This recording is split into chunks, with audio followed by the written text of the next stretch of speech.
really welcome your questions. I know that both the filmmaker and Dr. Marsh would love to hear your questions. I will open it up. How did you convince Dr. Marsh to let you film him? He's clearly a smart guy, and it takes a lot of courage, actually, to open your life up to a documentary filmmaker. Can you talk about how you two engaged in starting this process? I'll take some of his thunder by saying it's vanity, really. He's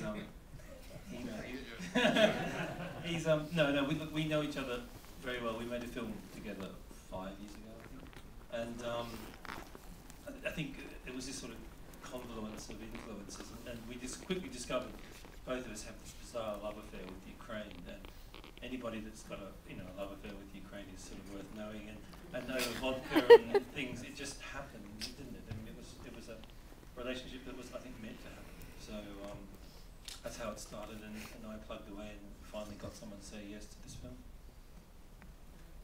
No, I think, I knew Jeffrey very well. We'd made a film for the BBC, which had been very well received. Again, about awake brain surgery, which obviously makes for very dramatic television. And I trusted him. And it was a very strange coincidence. Jeffrey believes in providence, I don't.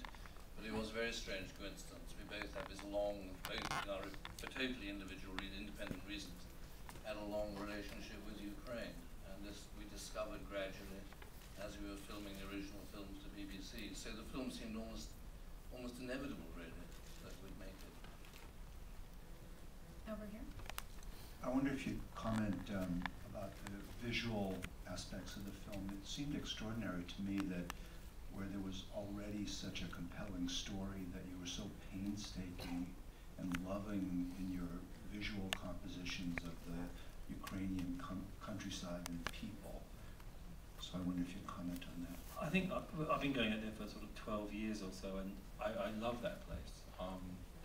It's a love-hate, I suppose. It's full of bizarre frustrations and humour and farce and tragedy, but you get to know somewhere, and in a film like this, you only have a few opportunities to shall we say, paint the country, and I knew what I wanted, out of the pictures I had at the time I had, shall we say, and I was very, very, very careful with Graham, my wonderful cameraman, about trying to make it into a film, as opposed to a document. We put a lot of time and effort into that. Because it's a drama. I mean, heavens, isn't it? It's more dramatic than many features. So I wanted to give it that space. And Nick's music is so good, and it helps because he identified so much with Henry and the soulful, melancholic sort of nature of the Ukraine, that it was once again a marriage made in heaven, really. I would like to know about Uliana. How do you feel with her in your film, and how is she now? I'll say something and then we can pick up on that. Firstly, it's really important to stress that she knows what's happened to her, and she knows that she's in the film. That would be the height of unethical and irresponsible behaviour if she did not know those things. So please don't think it's some sort of exploitation or done without